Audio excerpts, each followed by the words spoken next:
I think since 1904, I was the first fighter to win the U.S. Olympic trials and not represent Team USA. I mean, if you're in that field, you'll start realizing there's a little favoritism, right? I've been robbed a few times that I felt might favor him just a bit to get to the next steps, next finals and stuff. And that's when I realized a little bit more. But it changed a lot in me. I was walking back to the casino, just crying. Got a little miniature-sized ring and stuff. And I'm like, dang, it kind of makes you realize that all that though was to build you to become something more. USA Boxing and them, they wanted to keep me for the 2020 Olympic Games. However, by then I was just like, nah, But then my father, with the Honduran roots, that's when everything came to intertwine with, hey, let's see if we could go with Honduras or something, represent them in the Olympics, and we did. I mean, to backpedal a little bit, at what age or when did this all start? Or like, when did you realize that switch was like, I want to fight? I was thinking the whole thing, like, did you ever have a moment where he said at 6, he had been watching. Like anger management for me was boxing.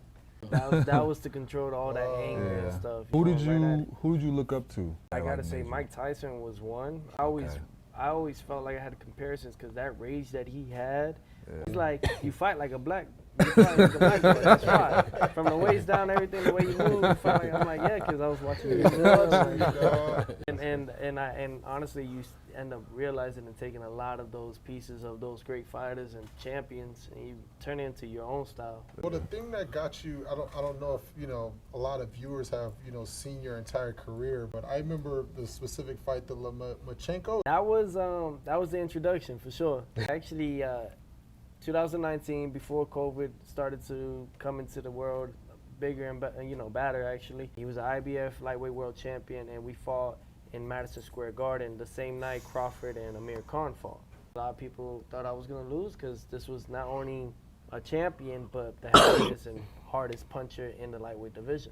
And I just dipped just slightly a little bit more and caught him, man, and he went down twice off of one punch. And he got back up like a true champion that he is. And at 22 years young, man, I won my first world title in New York. I was born in Brooklyn, New York. Feds ended up coming in, so he ended up moving us to South Florida. What does that feel like to be 21, 2 years old, an entire arena packed out for you, and then you go out there and have to perform for not only you, for your family? Yeah. Oh, honestly, I love it. I remember as I was going to the ring, I'm just all jumping around, seeing the whole crowd and everything. Sometimes I change it up because Frank has some bangers here and there. So, like Flying Me to the Moon and stuff. I had a type of intro like that just to really. I'm not gonna lie to you. But then I'll put in some Biggie Smalls and stuff of that nature. DMX, that was some of them that I put in there. It's some Eminem till I collapse. I kind of wanted to ask you, outplayed, outdated. Take me through. What you listening to? I always wonder, okay, so when we young and we like to fight and it's rage and it's being mad, what's the mentality switch when you become a pro?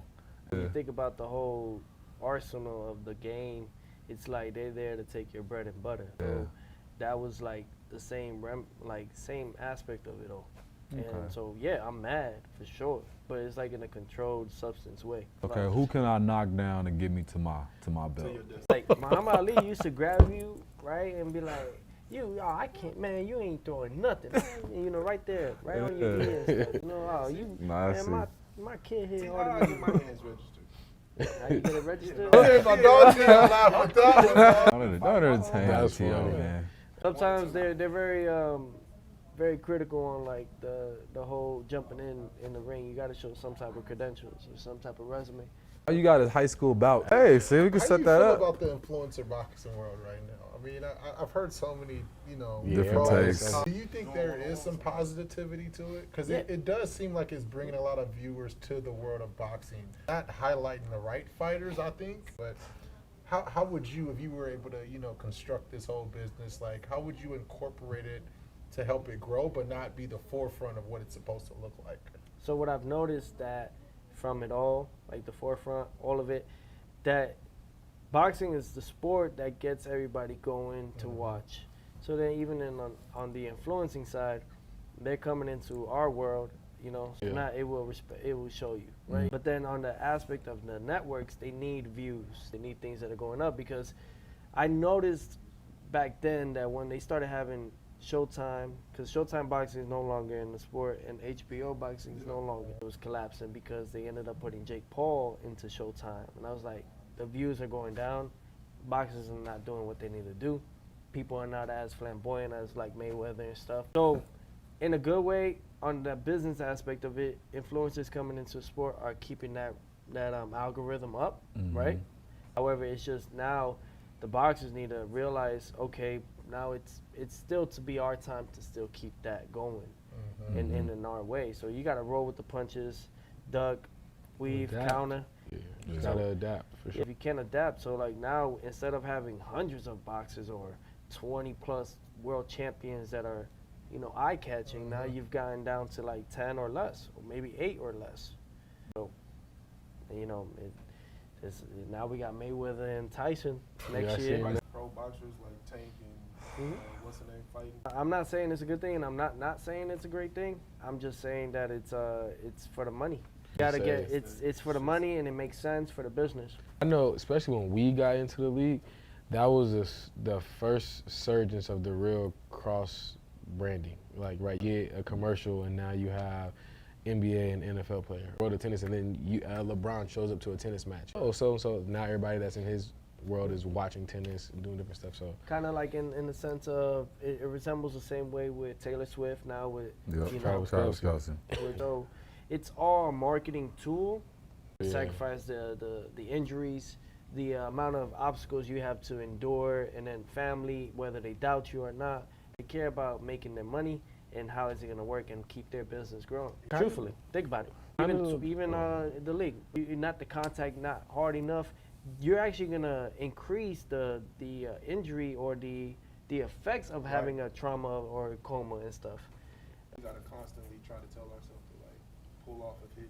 Like there's certain things that we can and can't do, you know. So it's like That's why you get fined. yeah.